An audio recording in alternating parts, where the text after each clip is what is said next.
यह कहानी एक छोटे से गांव में रहने वाली आशा की है। जब रोज की तरह आशा अपनी दो सहेलियों के साथ नहाने के लिए तालाब के पास पहुंची। किनारे पहुंचकर सभी ने नहाने से पहले कपड़े उतारकर पेड़ की डाली पर लटका दिए। आशा और उसकी सहेलियां नदी में बेफिक्र होकर नहा रही थी। तभी एक शैतान बंदर वहां से गुजर रहा था। बंदर ने नहाते हुए लड़कियों को देख लिया और पेट पर जाकर उनके कपड़े उठाने लगा। तभी लड़कियों की नजर बंदर पर गई। अब लड़कियां करती भी तो क्या। बंदर कपड़े लेकर पेड़ की ऊंची डाली पर जा बैठा। तब आशा ने बंदर से कहा, तू यह क्या कर रहा है? हमारे कपड़े दे बंदर। तब बंदर ने कहा, ठीक है, मैं तुम्हें बारी बारी से कपड़े दूंगा और जिसको कपड़े मिल जाएंगे वह यहाँ से चला जाएगा। ऐसा नहीं किया तो मैं बचे हुए कपड़े लेकर भाग जाऊंगा। बंदर की बात तीनों लड़कियां मान गई और बंदर ने कपड़े दिए। जब दो लड़कियां चली गई तो आखिर में बची आशा। बंदर ने उससे कहा, अब मैं तुम्हें एक ही शर्त पर कपड़े दूंगा, जब तुम मुझसे शादी करोगी। आशा ने हैरान होकर कहा, यह क्या कह रहे हो तुम? भला ऐसा कैसे हो सकता है? बंदर बोला, यह क्यों नहीं हो सकता? आशा ने जवाब देते हुए कहा, क्योंकि तुम जंगल में रहने वाले बंदर हो और मैं एक इंसान हूँ। बंदर ने कहा, तो ठीक है, अब तुम बिना कपड़ों के घर जाओ। अब दिन ढलता हुआ देख आशा ने बंदर से शादी करने के लिए हाँ। फिर बंदर ने उससे शादी कर ली। अब लड़की बंदर से बोली, तुमने मुझसे शादी तो कर ली, मगर मुझे रखोगे कहाँ? बंदर ने कहा, यहाँ पास ही मेरा एक घर है और मेरी माँ भी उसी घर में रहती है। अब मैं तुम्हें वहीं रखूंगा। फिर बंदर उसे अपने साथ घर ले गया। घर पहुंचकर आशा ने बंदर से कहा, मुझे बहुत भूख लगी है, तुम क्या खाते हो और मुझे क्या खिलाओगे? बंदर बोला, जब भी मुझे भूख लगती है तो मैं किसी के भी घर में घुसकर जो भी वहां बना होता है उसे चुरा लाता हूँ। अब जब भी मैं जाऊंगा तो तुम्हारे लिए भी थोड़ा ज्यादा खाना लेकर आऊंगा। अब इसी तरह कई दिन बीत गए। जब भी बंदर बाहर जाता आशा घर से भागने की कोई ना कोई तरकीब लगाती रहती, मगर बंदर की मां उस पर कड़ी निगरानी रखती थी, जिस कारण आशा का वहां से भाग पाना बहुत मुश्किल था। एक दिन बंदर ने आशा से कहा, मैं आज तुम्हारे लिए मछली लेकर आऊंगा, क्योंकि मैंने एक घर में मछली बनाते हुए देखा। मैं जा रहा हूं और जल्दी ही लौट आऊंगा। आशा ने सोचा यह भागने का सही मौका है। जैसे ही बंदर गया उसने घर से भागने की कोशिश की, मगर आशा को भागता देख बुढ़िया ने उसका पैर पकड़ लिया और रोकने का पूरा प्रयास किया। अब आशा को लगा कि बुढ़िया जिंदा रही तो मुझे जाने नहीं देगी। तब उसने बुढ़िया को मारकर उसके चेहरे की खाल उतार ली और बोरी में डाल के घर के पीछे एक गड्ढे में दफना दिया। वहीं दूसरी तरफ बंदर अपनी मां की मौत से अनजान मछलियां चुराकर घर की ओर बढ़ रहा था। इधर बंदर के आने से पहले आशा ने बुढ़िया के चेहरे की खाल अपने चेहरे पर लगा लिया और जब बंदर घर वापस आया तो आशा जो अब बुढ़िया के भेष में थी खाना बना रही थी। तब बंदर ने अपनी बुढ़िया मां से पूछा, मां मेरी बीवी नजर नहीं आ रही, वह कहाँ है? बुढ़िया ने बंदर से कहा, मुझे क्या पता, होगी कहीं बैठी हुई, जाकर तुम खुद ही ढूंढ लो। बंदर ने घर में और घर के बाहर उसे ढूंढा, मगर वह कहीं नहीं मिली। अब लड़की के नाम मिलने से बंदर बहुत ही गुस्सा हो गया। उसने अपनी मां से दोबारा पूछा, मां तुम मुझे सच सच बताओ, वह कहाँ गई?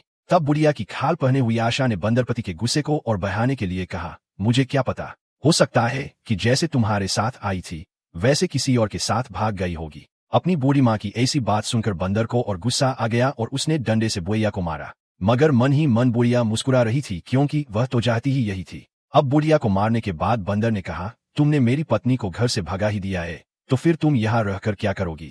तुम भी यहाँ से भाग जाओ। अब बुढ़िया के भेष में आशा बंदर के चंगुल से भाग निकली और घर जाकर आशा ने अपने पांचों भाई को सारी घटना के बारे में बताया। जब आशा ने अपने भाइयों को बताया कि कैसे तालाब के किनारे एक बंदर ने उससे छलपूर्वक शादी कर ली, तब पांचों भाई भड़क गए। उन्होंने अपने हथियार उठाए और एक भाई ने कहा, तुम चिंता मत करो, मैं उस कपटी बंदर को ऐसी मौत मारूंगा कि जिंदगी में फिर वह कभी किसी के साथ ऐसा नहीं करेगा। यह कहकर सभी अपनी बहन के साथ बंदर की तलाश में निकल पड़े। जब वे बंदर को ढूंढते हुए उसके घर पहुंचे तो वहां कोई भी नहीं था। तब आशा से उसके भाई ने कहा, बहना बंदर कहाँ है? अगर वो मेरे सामने आ गया तो मैं उसे अभी जान से मार दूंगा। आशा ने कहा, लगता है वो कहीं भाग गया, वो बहुत ही चालाक बंदर है, हमारे आने का उसे पता चल गया होगा। भाई बोला, अच्छा इतना चालाक है वो, लेकिन मुझसे बच नहीं पाएगा, आज नहीं तो कल मैं उसे ढूंढकर मार ही दूंगा। कुछ समय बाद आशा को पता चला कि वह गर्भवती है और जब यह बात उसके पांचों भाइयों को मालूम चली तो वे बहुत ही क्रोधित हुए। उन्होंने आशा से कहा, क्या तुम इसे जन्म दोगी, यह जानते हुए भी कि यह एक बंदर का बच्चा है? आशा ने जवाब दिया, भौया चाहे जैसा भी हो यह मेरा ही बच्चा है, मैं इसकी मां हूं और एक मां अपने बच्चे को कभी नहीं मार सकती। अब वह दिन आ गया जब आशा ने एक बंदर बच्चे को जन्म दिया, मगर उसके भाई बच्चे को देखकर बिल्कुल भी खुश नहीं थे। उन्हें बस एक मौका चाहिए था उसे मारने का। समय बीता और वह बंदर बच्चा अब बड़ा हो गया। आशा को अपने भाइयों की नीयत देखकर हमेशा डर लगता था कि कहीं वे उसके बंदर बच्चे को ना मार दे। एक दिन जब आशा अपने भाइयों को खाना दे रही थी तभी बंदर भी थाली लेकर पांचों भाइयों के बीच बैठ गया। यह देखकर आशा से एक भाई ने गुस्से में बोला, इससे कहो कि अगर घर में रहना है तो हमारे साथ ना बैठे वरना मैं इसे गोली मार दूंगा।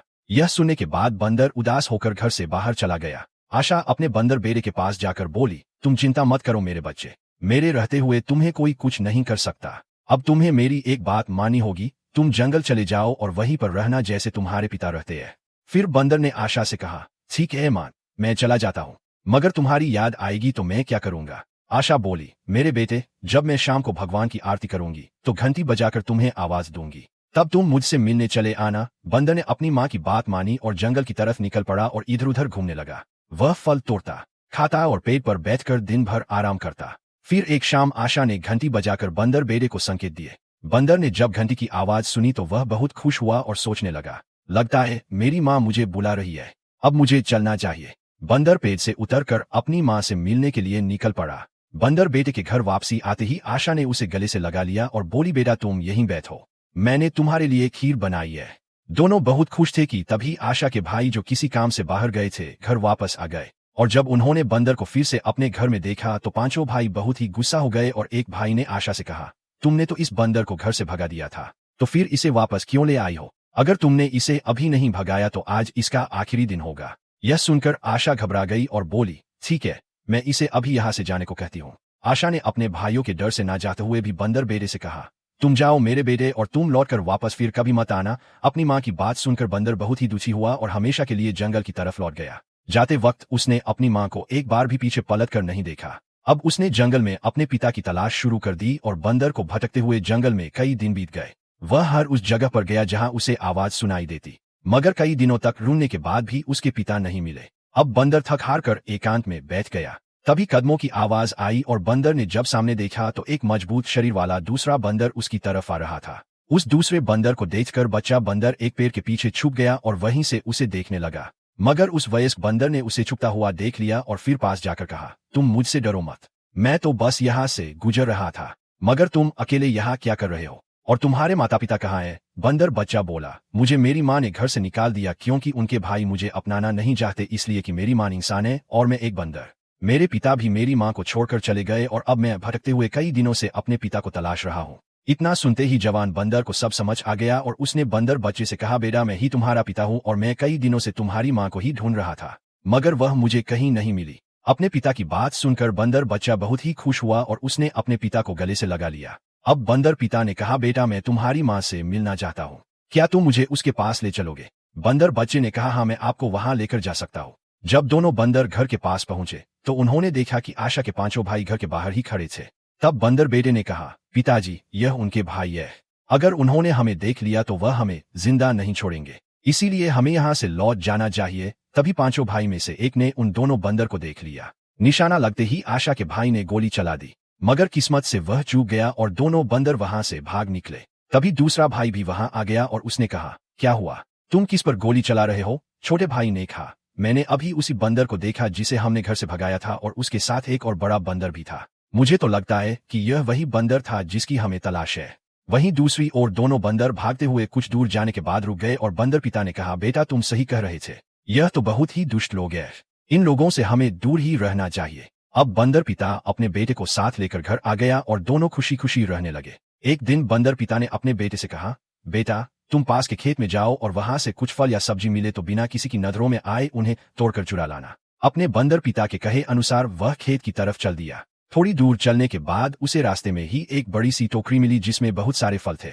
इसे देखकर बंदर बच्चे ने सोचा, यह क्या, मैं जिसकी तलाश में जा रहा था वो तो मुझे यही मिल गया। अगर मैं सभी फलों को घर ले जाऊंगा तो हमें कई दिनों तक खाना ढूंढने की जरूरत नहीं पड़ेगी।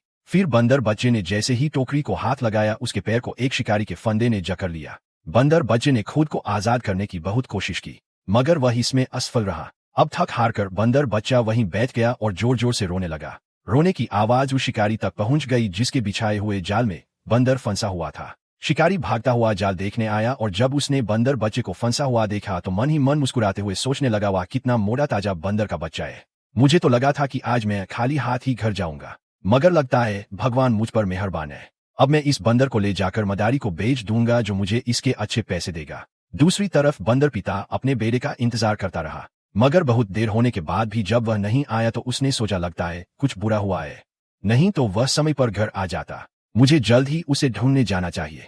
फिर बंदर पिता अपने बेटे की तलाश में निकल पड़ा। इधर शिकारी को देखकर बंदर बच्चा और जोर से रोने लगा। तब शिकारी ने कहा, ओए बंदर, तुम चिंता मत करो, मैं तुम्हें एक ऐसे इंसान को बेचूंगा जो तुम्हारा पूरा ख्याल रखेगा, मगर तुम तब तक यहाँ पर शांति से बैठे रहो, नहीं तो मैं तुम्हें गोली मार दूंगा। तभी वहां एक और आदमी आया और उसके हाथ में पिंजरा था। उसने अपने साथी शिकारी से कहा, चलो इसे जल्दी पिंजरे में डालकर घर ले चलते हैं। तब शिकारी बोला, ठीक है, मगर जाने से पहले मैं अपने दूसरे जाल को देख लेता हूँ, क्या पता उसमें भी कोई जानवर फंसा हो। यह कहकर शिकारी अपने लगाए हुए दूसरे जाल को देखने के लिए चला गया। इधर बंदर पिता अपने बेटे को जंगल में भटकता हुआ ढूंढ रहा था। वो हर उस जगह गया जहां पर उसका बंदर बेटा पहले जाता था, मगर हर जगह बंदर पिता को निराशा ही हाथ लगी। उसे अपने बेटे का कहीं भी नामोनिशान नहीं मिला। फिर बंदर पिता निराश होकर घर की तरफ लौट रहा था कि तभी उसे जंगल में एक आदमी नजर आया। आदमी को देख बंदर पिता ने सोचा, यह तो एक शिकारी है जो जानवरों को पकड़ कर ले जाता है। मुझे लगता है मेरा बेटा कहीं ऐसे ही किसी शिकारी के हाथ लग गया होगा। यह पता करने के लिए मुझे इसका पीछा करना चाहिए। फिर बंदर बहुत सावधानी से उसके पीछे चल दिया और शिकारी को इसकी भनक भी नहीं लगी। जब शिकारी अपने लगाए हुए जाल के पास आया तो उसे जाल में कुछ भी नहीं मिला। फिर वह खाली जाल लेकर बंदर बच्चे के पास लौट आया। जब पीछा कर रहे बंदर पिता ने अपने बेटे को पिंजरे में कैद देखा तो वह आग बबूला हो उठा और सामने आकर शिकारी से कहा, तुम दोनों मेरी बात ध्यान से सुनो। अगर मेरे बेटे को कुछ भी हुआ तो मैं ऐसा सबक सिखाऊंगा कि इस जंगल के बारे में सोचकर ही तुम्हारे पसीने छूट जाएंगे। बंदर की बात सुनकर दोनों शिकारी हंसने लगे। फंसते हुए शिकारी ने बंदर से कहा, तू हमारा बाल भी बाका नहीं कर सकता, क्योंकि हमारे पास यह बंदूक है और इसकी ताकत के सामने तू कुछ भी नहीं। मगर मैं तुझे यहाँ से भागने का एक मौका दे रहा हूँ, अब तू यहाँ से जल्दी भाग जा बंदर। फिर बंदर ने बिना देरी किए अपनी मजबूत बाहों से शिकारी को पकड़ा और उठाकर जमीन पर पटक दिया। तभी मौका मिलते ही दूसरे शिकारी ने बंदर पर गोली चला दी, मगर बंदर भागते हुए बच निकला और सीधा शिकारी पर झपट पड़ा और उस दूसरे शिकारी को भी बंदर ने चित कर दिया। अब दोनों शिकारी जमीन पर बेहोश पड़े थे। तब बंदर पिता ने अपने बेटे को पिंजरे से निकाला। बंदर बच्चे ने बाहर आते ही अपने पिता को गले से लगा लिया और रोने लगा। तभी वहां और शिकारी आ गए और जब उन्होंने अपने दोनों साथी को जमीन पर पड़ा हुआ देखा तब शिकारियों को यह समझ आ गया कि उनके साथियों की यह हालत इन्हीं बंदरों की वजह से हुई है। बस फिर क्या था, सभी ने मिलकर बंदर और उसके बच्चे पर अंधाधुंध गोलियां बरसानी शुरू कर दी। जान बचाने के लिए दोनों बंदर तेजी से वहां से भाग निकले और सीधा अपने घर आकर रुके। तब बंदर पिता ने अपने बच्चे से कहा, तो बेटा, आज तुमने इस घटना से क्या सीखा? बंदर बच्चा अपने पिता से बोला, कभी भी हमें लालच में नहीं पड़ना चाहिए, नहीं तो यह लालच कभी भी हमारी जान के लिए। पिताजी, लालच करना बुरी बात है, इसीलिए मैं अब कभी भी लालच में आकर रास्ते में पड़ी हुई किसी भी वस्तु को हाथ नहीं लगाऊंगा। इधर पीछा करते हुए शिकारी बंदर के घर तक आ पहुंचे। फिर शिकारी ने अपने साथी से कहा, लगता है यही उनका घर है, आज हम इन्हें जिंदा नहीं छोड़ेंगे। तुम एक काम करो, जाकर उसके घर के चारों तरफ यह बारूद लगा दो और फिर तुम इशारा करना और वहां से भाग जाना। मैं उनके घर को बारूद से उड़ा दूंगा। योजना अनुसार दूसरे शिकारी ने घर के चारों तरफ बारूद डालना शुरू किया और जब काम पूरा हुआ तो उसने अपने साथी शिकारी को इशारा किया। तभी उसने जलती हुई मशाल बारूद पर फेंक दी और एक धमाके के साथ पूरा घर जलकर राख हो गया। घर को जलता देख शिकारी हंसने लगे। उन्हें लगा कि बंदर घर के साथ जलकर राख हो गया। मगर जब शिकारी घर के चारों तरफ बारूद डाल रहा था तभी बंदर पिता ने खतरे को भांप लिया और घर के अंदर एक सुरंग थी जिसके जरिए वे जंगल की तरफ निकल गए और इस तरह दोनों बंदरों ने अपनी जान बचा ली। बंदर पिता ने अपने बेटे से कहा, मुझे मालूम था कि यह लोग कुछ ऐसा कर सकते हैं, इसलिए मैं पहले से ही तैयार था। अब हमेशा के लिए उनसे पीछा छूट गया। अब हम यहीं पर अपने लिए एक नया घर बनाएंगे।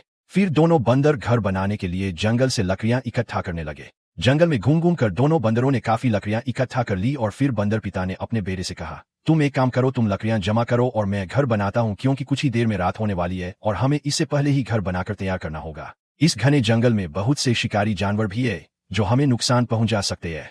अब बंदर एक एक लकड़ी जोड़ जोड़ कर घर बनाने लगा और देखते ही देखते एक बहुत ही शानदार घर तैयार हो गया। जब बंदर बच्चा लकड़ी लेकर आया तो घर देखकर बहुत ही खुश हुआ और उसने अपने बंदर पिता से कहा, यह तो बहुत ही सुंदर घर है, क्या हम आज से इसी में रहेंगे? बंदर ने जवाब दिया, हाँ बेटा, आज से हम इसी में रहेंगे, यही हमारा घर है। फिर दोनों बंदर पेड़ की डाली पर बैठकर जंगल का नजारा देख रहे थे कि तभी बंदर बच्चा रोने लगा। रोता देख बंदर पिता ने उससे कहा, क्या हुआ बेटा, तुम रो क्यों रहे हो? क्या मैंने घर अच्छा नहीं बनाया? बंदर बच्चे ने कहा, घर तो बहुत ही अच्छा है, मैं रो रहा हूँ क्योंकि मुझे माँ की याद आ रही है। मुझे याद इसलिए आ रही है क्योंकि माँ मुझे हमेशा गोद में रखती थी, मेरे साथ खेलती थी, मुझसे कितना प्यार करती, और जब मेरे मामा मुझ पर गुस्सा होते थे तो माँ उन सब से लड़ जाती थी मेरे लिए। अब ना जाने कैसी होगी मेरी माँ, मेरा बहुत मन कर रहा है उन्हें देखने को। बंदर पिता बोला, रो मत मेरे बच्चे, मैं तुम्हें तुम्हारी माँ से कल ही मिलाऊंगा, चाहे इसके लिए मुझे अपनी जान ही क्यों ना देनी पड़े। अगले दिन बंदर पिता अपने बच्चे को लेकर उसकी माँ से मिलाने चल पड़ा और घर के पास पहुंचते ही उन्होंने देखा कि वहां कोई भी नहीं है। तब चुपके से दोनों घर के पास आ गए और बंदर पिता ने कहा, बेटा तुम जाओ अपनी माँ से मिल लो, मैं तुम्हारा यही इंतजार कर रहा हूँ। घर के अंदर आशा बैठी भगवान की पूजा कर रही थी। उसने जब अपने बंदर बच्चे को देखा तो वह बहुत खुश हुई और बोली, तुम आ गए मेरे बच्चे, मुझे लगा तुम मुझसे मिलने कभी नहीं आओगे। बंदर बच्चे ने कहा, माँ बाहर चलिए, आपसे मिलने कोई आया है। बंदर बच्चा अपनी माँ का हाथ पकड़कर उसे बाहर ले आया और जब आशा ने अपने बंदर पति को देखा तो वह बहुत हैरान हुई। आशा कुछ कहती उससे पहले ही उसके पांचों भाई बंदूक ताने खड़े थे। वह अचानक से आ गए और बोले, बंदर तूने यहाँ आकर बहुत बड़ी गलती की है, आज तू बचेगा नहीं, हम तुझे गोली मार देंगे। फिर बंदर ने कहा, अगर मुझे गोली मारने से तुम्हें संतुष्टि मिलती है तो तुम खुशी खुशी मुझे गोली मार दो, मगर मेरे बच्चे को उसकी माँ से दूर मत करो। बंदर की बात सुनकर पांचों भाई भावुक हो गए और बंदर और उसके बच्चे को माफ कर दिया। फिर सब एक साथ खुशी खुशी रहने